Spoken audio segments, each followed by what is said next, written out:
لوگوں کی سرویلنس ہو رہی ہے، ہماری انٹیلیجنس ایجنسیز یا اسٹیٹ کے ادارے کس طرح لوگوں کی پرائیویسی انفرنج کر رہے ہیں، کس قانون کے تحت یہ سارا کام ہو رہا ہے. صرف یہ سوال انہوں نے اٹھایا اپنی پٹیشن میں، تو اس کے جواب میں ان کو وہ کہتے ہیں کہ تھریٹ کیا جا رہا ہے. لیکن اچھی بات یہ ہے کہ اس میں انہوں نے ساتھ یہ بھی ذکر کر دیا کہ میں تھریٹ یا کوئی مجھے دھمکائے اس سے میں پیچھے نہیں ہٹوں گا. جو میرا آئین، جو میرا قانون ملک کا، جو میرا حلف کہتا ہے میں اس کی پاسداری کروں گا. یہ دیکھیں، اس لیٹر کو ہم ایز اے سنگل ایونٹ نہیں لے سکتے. یہ پچھلے جو رجیم چینج کے بعد جس طرح اس ملک کا جوڈیشل پروسیس جو ہے اس میں انٹرفیرنس کی گئی، اس کو کمپرومائز کرنے کی کوشش کی گئی اور اس میں کافی حد تک کامیابی بھی حاصل ہوئی، یہ اسی کا شاخسانہ ہے. یہ ہم تو پچھلے 2 سال سے یہی بات کر رہے ہیں کہ اس ملک کی جوڈیشری کو پریشرائز کیا جا رہا ہے، تھریٹ کیا جا رہا ہے تاکہ اپنے مرضی کے فیصلے لیے جائیں. لیکن دیر آئے درست آئے، الیکشن ہوتا ہے 8 فروری کا، اس کے بعد اس ملک کے ججز کو بھی، اس ملک کے اداروں کو بھی اس چیز کا احساس ہوتا ہے کہ اس ملک کی جو عوام ہے وہ بھی اس چیز کے ساتھ کھڑی ہے کہ آئین اور قانون کے ساتھ، اصول کے ساتھ کوئی لیڈر کھڑا ہوگا تو وہ اسی کو سپورٹ کریں گے، اسی کو ایکسیپٹ کریں گے. تو میرے خیال سے ہماری جوڈیشری کو بھی احساس ہو گیا کہ پبلک کے اندر ہماری ایکسیپٹیبلٹی کی، ہماری ریلیونس کا ایشو آ رہا ہے. تو ایک لیٹر آتا ہے پہلے اسلام آباد ہائی کورٹ کے 6 ججز کا، اس کے بعد کنفرمیشن لی جاتی ہے باقی ہائی کورٹ کے ججز سے بھی. پشاور ہائی کورٹ اس سے زیادہ ہارڈ ہٹنگ، امپلیکیٹنگ آپ کو خط لکھ کے دیتا ہے، آبزرویشنز دیتا ہے کہ کس طرح ان کے ججز کو تھریٹ کیا جا رہا ہے. لاہور ہائی کورٹ بھی اسی طرح کی آپ کو ایویڈنس، ثبوت پرووائڈ کرتا ہے کس طرح وہاں پہ انٹرفیرنس کی جا رہی ہے. کوئٹہ ہائی کورٹ نے بھی آپ کو ایویڈنس دی.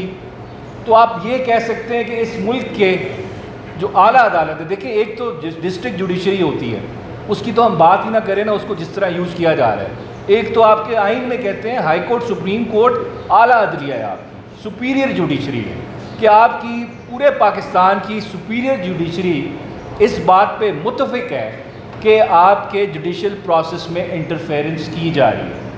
اب دیکھیں، کچھ بھی جب آپ کرتے ہیں اس کا کچھ مقصد ہوتا ہے. اب مقصد کیا تھا اس انٹرفیرنس کا؟ مقصد یہ تھا کہ فیصلے اپنی مرضی کے لینے ہیں. اب فیصلے اپنی مرضی کے لینے ہیں، جب مرضی سے فیصلہ لینا ہو تو ایک چیز کی قربانی دینی پڑتی ہے، وہ آئین اور وہ قانون ہے.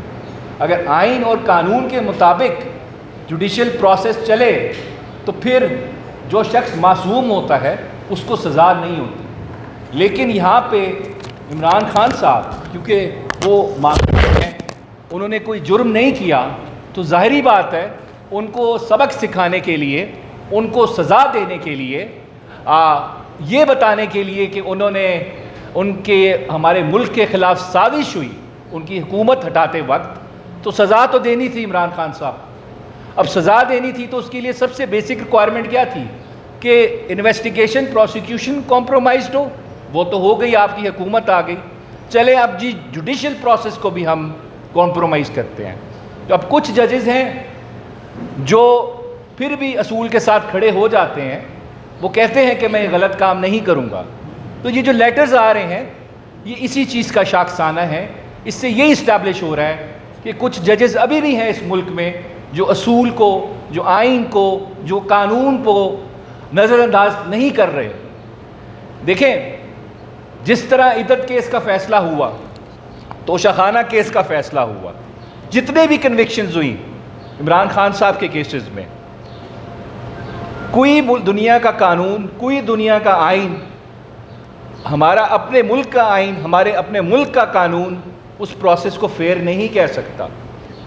اندھیروں میں، رات کے اندھیروں میں بھی ٹرائل چلا، ایک دن 15 گھنٹے ہیئرنگ ہوئی، ججز کو بھی کوئی مسئلہ نہیں ہوا. اب وہی کیس جب ہم اپیل میں لے کے آتے ہیں تو وہ کیس ایک ہفتے کی تاریخ پڑتی ہے، وکیل نہیں آتا تو ججز کو کوئی مسئلہ نہیں ہوتا. لیکن جب ہم کہتے تھے جی تاریخ دے دیں ایک دن کی، کیس کی تیاری کرنی ہے، تو تاریخ نہیں ملتی تھی. الٹا کہا جاتا تھا نہیں بحث کرو گے تو ہم ڈیسائیڈ کر دیں گے، آپ کا رائٹ کلوز کر دیں گے. اور کیا ڈیفینس کا موقع نہیں دیا, 342 کی سٹیٹمنٹ نہیں ریکارڈ ہوئی, وہ سارا پروسیس ابھی اپیل میں سائفر کیس میں آپ نے دیکھ لیا, اس کا مذاق ہو رہا ہے اس پروسیس کا, وہ ججز کو آپ نے انفلوئنس کیا. سو بات اینڈ پہ میں کنکلوڈ اس بات پہ, اس ٹاپ پوائنٹ پہ یہی کروں گا کہ پروسیس کو آپ نے کمپرومائز کیا, اس میں انٹرفیئر کیا. مقصد کیا تھا آپ کا کہ ہم نے ایک شخص کو جو معصوم ہے اس کو جیل کے اندر ڈالنا ہے, اس کو سزا دینی ہے, اور سزا کس چیز کی دینی ہے کہ اس نے سچ بولا, اپنے ملک کے بارے میں سوچا, اپنی عوام کے بارے میں سوچا. اب دیکھیں ایک اور بڑا ایشو ہے, رؤوف صاحب نے تھوڑا ذکر کیا, لاہور ہائی کورٹ کے جو چیف جسٹس ہیں, اس وقت دو ایشوز ہیں جو وہ کر رہے ہیں, کچھ ملک کے پاورفل لوگوں کو وہ پسند نہیں آ رہے, اس میں پنجاب حکومت بھی شامل ہے. اینٹی ٹیررسٹ کورٹ کے 5 ججز اپوائنٹ ہونے ہیں, اور وہ ججز وہ ہیں جنہوں نے 9 مئی کے کیس سننے ہیں. اب انہوں نے, کیونکہ دیکھیں قانون کہتا ہے جب جوڈیشل باڈی کے کوئی آفیسرز اپوائنٹ ہوتے ہیں in consultation with the chief justice ہوتے ہیں. اب سپریم کورٹ کہہ چکی ہے الجہاد کیس میں, consultation means binding order by the chief justice, کہ چیف جسٹس جو نام دے گا the government is bound کہ انہوں نے اس کو نوٹیفائی کرنا ہے. اب ہو رہا کیا ہے, نام گئے میں لیکن نوٹیفائی نہیں ہو رہا. اپنی مرضی کے ججز چاہیے, ہمایوں دلاور جیسے, ابو الحسنات جیسے, جو کیس اس طرح چلائیں کہ ثبوت بھی نہ ہو تو سزا دی جائے, ڈیفینس کا موقع بھی نہ دیا جائے. تو یہ ایک بڑی فرکشن ہے. اور سیم کیس 400 الیکشن پٹیشنز ہیں, 9 ججز آپ نے مانگے لاہور ہائی کورٹ سے, انہوں نے آپ کو 9 نام بھیجے 2 ڈیفرنٹ لیٹر سے, آپ نے اس میں سے 2 ججز اپوائنٹ کر دیے, اور بڑے قابل ججز تھے, باقی 7 آپ نے ان کو نوٹیفائی نہیں کیا. اب آپ کہہ رہے ہیں ہمیں دیں, ہم خود پک اینڈ چوز کریں گے.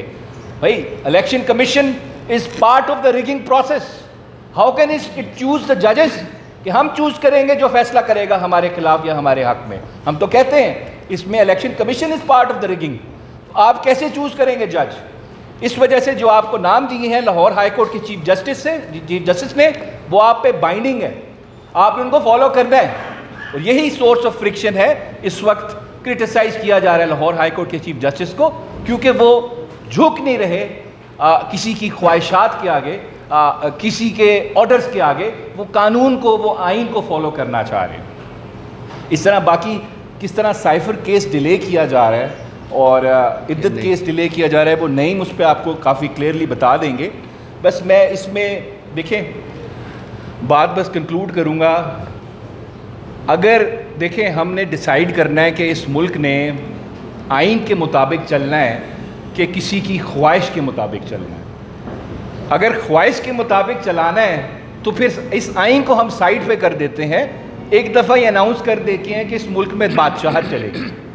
یا تو پھر میں آپ کو سلوشن دیتا ہوں, اگر آپ نہیں باز آنا, آپ نے ججز کے گھروں میں کیمرے لگانے ہیں, آپ نے ان کو ڈرانا ہے, دھمکانا ہے, انڈیپینڈنس آف جوڈیشری کو کمپرومائز کرنا ہے, تو پھر ایک کام کریں, آرٹیکل 14 ہے جو رائٹ ٹو پریویسی دیتا ہے اس ملک کو, اس ملک کے شہریوں کو, اس میں امینڈمنٹ کر دیں. آپ امینڈ کر دیں کہ ہر شخص کی رائٹ ٹو پریویسی ہوگی, لیکن اگر اس کی سرویلنس کرنی ہے, اس کو بلیک میل کرنے کے لیے, تو اس کی رائٹ ٹو پریویسی کا فنڈامنٹل رائٹ ہم نہیں ہوگا. آپ ختم کر دیں.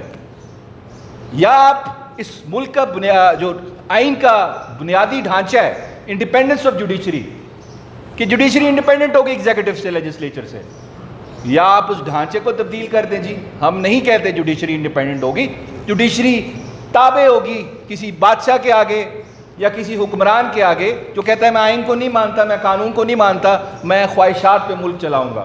تو آپ کانسٹیٹیوشن امینڈ کر دیں, کہہ دیں کہ جی جوڈیشری آپ کی انڈیپینڈنٹ نہیں ہوگی, کچھ لوگوں کے تابع رہے گی. تو ٹھیک ہے, ہم مان لیتے ہیں جو آئین کہے گا ہم وہ مانیں گے. دیکھیں میرا ملک کا آئین کہتا ہے بالکل سٹارٹ میں, پریامبل میں جو اس میں لکھا گیا ہے کہ اس ملک کے شہریوں کا فرض ہے کہ انہوں نے لڑنا ہے آپریشن اور ٹیرری کے خلاف. یہ ہماری فنڈامنٹل آبلیگیشن ہے. اگر ہم سب انکلوڈنگ میڈیا, آپ دیکھیں 4th پلر آف اسٹیٹ ہیں, آپ کی آواز بند ہوگی, ہماری آواز بند ہوگی. ہماری آواز بند ہوگی تو اس ملک کی آواز بند ہوگی. اس وقت یہ بڑا نازک موڑ ہے اس ملک میں. اس وجہ سے میرے خیال سے ہم ججز کا ہمیں بازو بننا پڑے گا, کیونکہ وہ ہمیں فیور نہ دیں. فیور نہیں چاہیے, انصاف کریں. انصاف کریں گے خان صاحب 2 دن میں باہر آ جائیں گے, جوڈیشری انڈیپینڈنٹ ہوگی. تو آخر میں فیض احمد فیض صاحب کا شعر ہے, میں چیف جسٹس صاحب کو ڈیڈیکیٹ کرتا ہوں کہ مٹ جائے گی مخلوق تو انصاف کرو گے, منصف ہو تو اب حشر اٹھا کیوں نہیں دیتے. Thank you so much.